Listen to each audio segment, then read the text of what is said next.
SC కులాల వర్గీకరణపై supreme court అనుకూలంగా తీర్పు ఇవ్వడం హర్షణీయమని ఎంఆర్పీఎస్ అధ్యక్షుడు మందకృష్ణ మాదిగ అన్నారు. 30 ఏళ్లుగా అనేక పోరాటాలు చేశామని, న్యాయం ధర్మం గెలిచిందని, రిజర్వేషన్లపై 2 అడుగు పడబోతుందని తెలిపారు.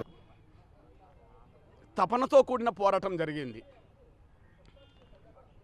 ఒక జాతికి జరిగిన అన్యాయాన్ని సరిదిద్దడం కోసం జరిగిన పోరాటంలో, జాతిని గెలిపించుకోవడం కోసం జరిగిన పోరాటంలో ఎంతోమంది ఎంఆర్పిఎస్ నేతలు తమ ప్రాణాలను కోల్పోయారు. వారికి ఈనాటి విజయాన్ని అంకితమిస్తున్నాం. 30 ఏళ్ళుగా అలుపెరగని పోరాటం చేస్తూ వచ్చిన, కష్టాలు వచ్చినా, బాధలు వచ్చినా, దెబ్బలు తగిలినా, జైలు పాలైనా, నిందలు పడ్డా, ఎన్ని రకాలుగా అవాంతరాలు అడ్డంకులు ఎదురైనా మొక్కవోని దీక్షతో, అకటింత పట్టుదలతో 30 ఏళ్ళుగా ఉద్యమాన్ని ముందుకు నడిపించిన ఎంఆర్పిఎస్ మాదిగ బిడ్డలందరికీ ఈ విజయాన్ని అంకితం ఇస్తున్నాం.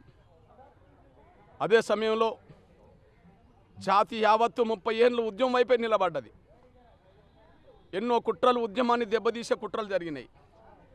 ఎంతోమంది స్వార్థపరులు వెన్నుపోట్లు పొడవచ్చే ప్రయత్నం చేశారు. స్వార్థపరులైన పలుకుబడి వాళ్ళు అడ్డంకులు కల్పించే ప్రయత్నం చేశారు. అయినప్పటికీ సహనం కోల్పోకుండా, పట్టుదల వదలకుండా ఈ పోరాటాన్ని ముందుకు నడిపించాం. మరిన్ని అప్డేట్స్ కోసం మా ఛానల్ని సబ్స్క్రైబ్ చేయండి.